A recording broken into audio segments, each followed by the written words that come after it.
نحن أمة ربما إلا من رحم ربك نعشق النكد. الآن أنت سل نفسك، هل وقع معك هذا الشيء؟ لما نجتمع ونضحك كثيرا يخرج لنا رجل يقول الله يستر من هالضحك يا شيخ، ضحكنا كثير غدا يمكن مصيبة. حتى لما نضحك ونفرح نتشائم فيما بعد ذلك. فلماذا نحن عندنا نكد وراثي؟ لماذا؟ رغم أن النبي صلى الله عليه وسلم يقول لا تحقرن من المعروف شيئا ولو أن تلقى أخاك بوجه طلق، يعني مبتسم. النبي صلى الله عليه وسلم سماه معروف.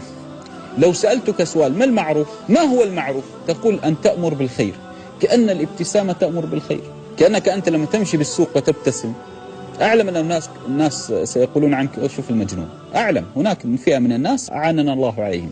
لما تقود السيارة وتبتسم يومك ماذا؟ يتغير.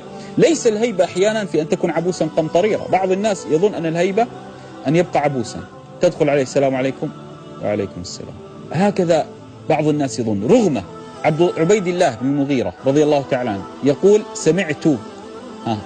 سمعت ابن الحارث يقول ما رأيت أحدا أكثر تبسما من رسول الله صلى الله عليه وسلم. أمر ديننا أن تعيش ببساطة على 3 أمور: قلبا، وجها، عيشا. لا تعقد وجهك، اجعله دائما مبتسم، ولا تعقد قلبك فلان وفلانة، اجعله دائما مبتسم وبسيط.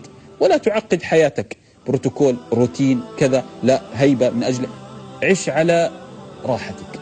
أنت ستعيش الحياة مرة واحدة ستحيا الدنيا. فلماذا تجعل هذه الحياة المرة واحدة حياة نكد وتعب وتحرم على نفسك الابتسامة؟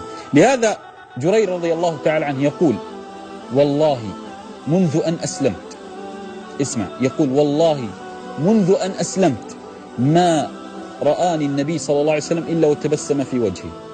إذا ديننا ليس أن تأتي بماذا؟ الوجه هذا العبوس القمطرير، لماذا لأصنع لي هيبة؟ أريد أن أكون يا شيخ مهاب، كيف؟ لا تضحك، لا، اضحك وتبسم. فإن الدين محمد صلى الله عليه وسلم بسيط جدا.